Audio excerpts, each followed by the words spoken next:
on this, Congressman, thanks very much for the openings. I know anything you have to say, just jump in. Page, who we have? Thank you. And if I butcher your name, I apologize. But we have Mr. Cacciati, Ms. Skinner, Ms. Davis, Eileen Davis, Mr. Ragsdale, and number 5, you still have your card. And after you're finished, if you would just hand your card to Floyd Spencer, who's sitting right here. Yes, sir. Welcome. Welcome. Good morning. Joe Cacciati. And Tom, I'd like to thank you and the RTD staff for bringing on these public forums. They're very helpful. Earlier today.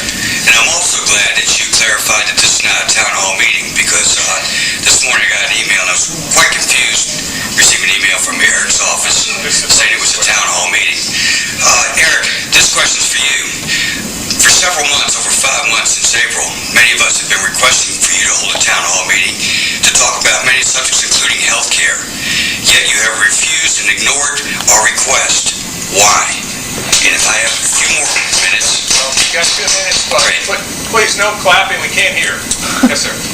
Listen, we are here today to talk about health care. It's not a town hall meeting. And this is, the purpose should be, to me, as lined out, is we ought to be able to try and understand where the two sides are, to be able to bridge those differences, and that's why we're all here. So I'm glad you're here this morning. Well, I want a town hall meeting. Mr. Scott, you state that the cost is not going to cost us anything. I read that bill. It took me 3 days to read 1,017 pages.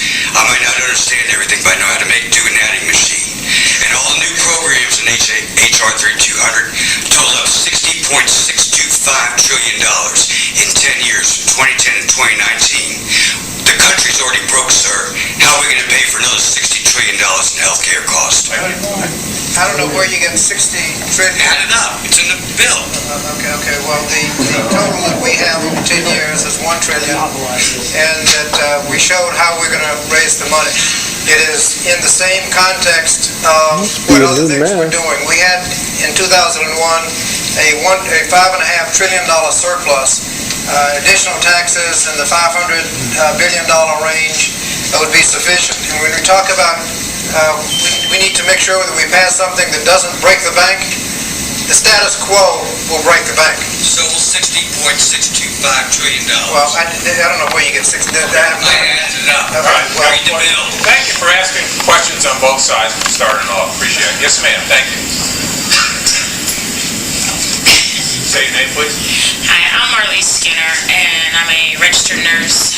I think I bring a unique perspective to this debate in that I have worked for Blue Cross Blue Shield. I have also spent 11 years in MCVCR as a charge nurse, and I have also worked in the hospitals, being the one that calls the insurance companies to request the authorizations and beg for the insurance companies to pay. That being said,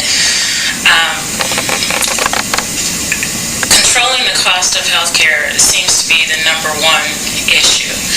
And I'm not quite sure how you control the cost of healthcare with the exchange system, which seems to be somewhat flawed, or the Republican system, which I don't get at all. I don't see where the cost savings are coming in at all. Do you have a particular question? Yes, I'm getting to it. I'm watching the light, so I know I still have my time. So if you let me talk, I'll get to it. So I guess my question would be, the public option seems to be the best that's out there so far. What is the alternative out there that would truly control costs? Because I'm hearing a lot of spin, but I'm not really hearing what are you going to do to control it, hard line. The best way to control costs is competition. We both agree on that, okay? I'm not questioning that. Right, and so one side says the public option is the way to reach competition, the other side says no. You don't have government setting the rules and playing by it and expect there to be competition. It can't happen. That's the underlying essence of the Republican position. You can't, and it's counterintuitive to think that. But it would also seem to be counterintuitive to think that the insurance companies are suddenly going to start policing themselves and maintaining controls, and I don't see where you're getting at. Absolutely. So we want competition, real competition, okay? So if there are various ways. When you say you were in charge of trying to go get insurance sign-off, and those insurance companies have to watch what they're doing because they want to insure their shareholders, their profits, etc. What should be driving their decision is competition. What should be making them think when they deny someone the coverage is the fact that they may lose more business because there's other insurance companies, other offerings out there competing with them. But that's not happening, so how do you drive it? I mean, you're not telling me how you drive it, you're just saying what needs to happen, what should happen. Tell me how to drive it. How we drive that is not to bring in the government. How we drive that is if you've got a state like Virginia in this area where you've got a significant penetration by one majority carrier, you ought to have more. We ought to have the ability to go in, and as a Virginian, I should be able to purchase in North Carolina, right? Well, what we do is we should be putting in place incentives. We should be at the federal level saying to a state, look, if you don't have real competition, we're going to say that open up your markets, right?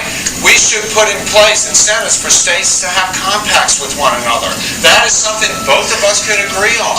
We could say, okay, regulators in Virginia, look at what North Carolina does. What's wrong with what they do? The reason why their prices are lower is because their mandate situation is different. You can go in as an individual right now, and I think it's $192 cheaper in North Carolina on average than it is for Virginia. We ought to be able to go and take advantage of that because our market can't function that well.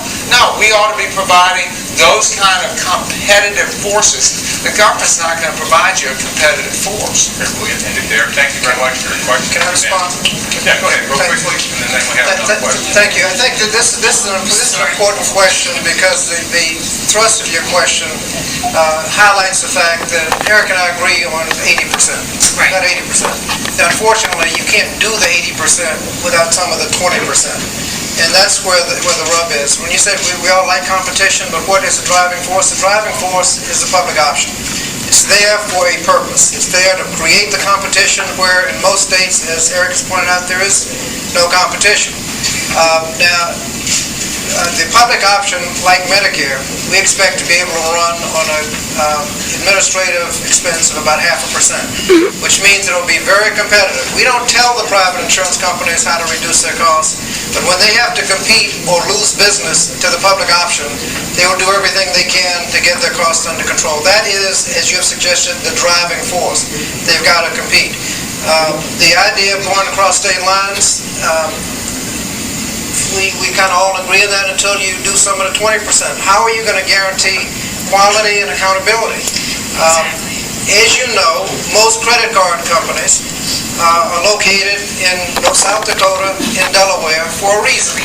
Because they have the worst consumer protection, they have the worst guidelines. And unless we have minimum standards and regulation from a national perspective, you're not going to be able to even begin the discussion about crossing state lines. And even after you do, there's a question about whether a Montana company can really be competitive in Virginia. They don't have any doctors on their panels, whether they have any doctors, and if you got to have a national regulation, because if they do not do quality, if they don't do, they're not making payments, who do you complain to?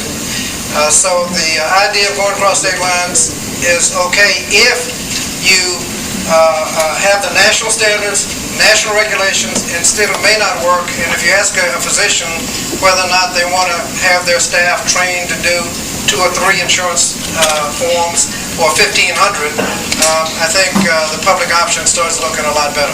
Okay.